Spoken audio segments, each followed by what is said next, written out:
Department watchdog reveals that Hillary Clinton clearly violated department rules with the use of her email server. Now, despite these new revelations, Clinton remains confident that voters just won't care in the fall.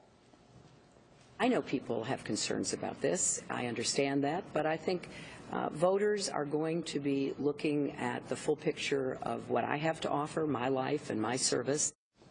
Is she right? Will voters not care when it comes down to it? And what does this mean for the FBI investigation? And what exactly did this report say? Joining us now is someone who's followed this very closely from the very beginning, Peter Schweizer. He's got a brand new documentary in the works called Clinton Cash, based on his best-selling book.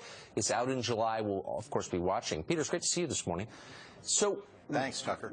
This report comes out from the Inspector General, immediately dismissed by Democrats in Congress as no big deal, same old, same old. What exactly did we learn from this? Well, I think we learned a couple of very important things. First of all, up until this point, the whole debate over the email server has been kind of a classic he said, she said scenario where the Clintons are saying it's no big deal, critics are saying it is a big deal. The State Department has basically stepped in. The Inspector General said, no, this is a big deal, that there were intentional violations of the rules, that they were warned not to do this, and that they did it in a systematic way. The second thing, Tucker, is the report clearly shows is the scale of what the Clintons had done.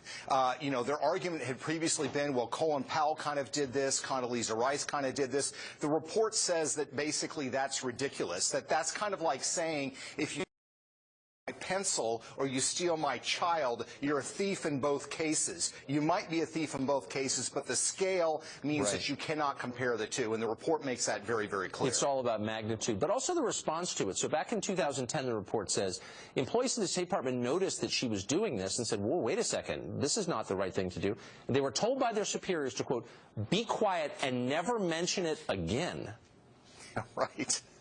Yeah, exactly. They were doing their jobs. They were trying to make sure that communication was secure, and they were basically told to shut up about it. And by the way, I mean, there's also testimony that's coming out in court with some of these cases involving Judicial Watch, and you have longtime State Department employees saying that, look, Hillary Clinton, to use her BlackBerry rather than a computer or something we would set up for her, would have to actually leave her office and go out in the hallway because the State Department has these hardened offices to prevent electronic communication for security purposes. So the Clinton argument that this was done for convenience doesn't hold water at all. Unbelievable. So you've got a new documentary coming out in July, Clinton Cash, based on your fantastic book. Give us just a quick trailer, a quick preview of what we're going to see. What you're going to see is classic follow the money. And essentially what you're going to see is that outside foreign entities, that's what's so key about this. We're not talking about Wall Street or American companies. We're talking about foreign entities writing large checks to the Clintons, either in the form of payments to the Clinton Foundation or putting money in their pocket with speaking fees, and the Clintons doing favors in return for that money. Yep. It's unbelievable.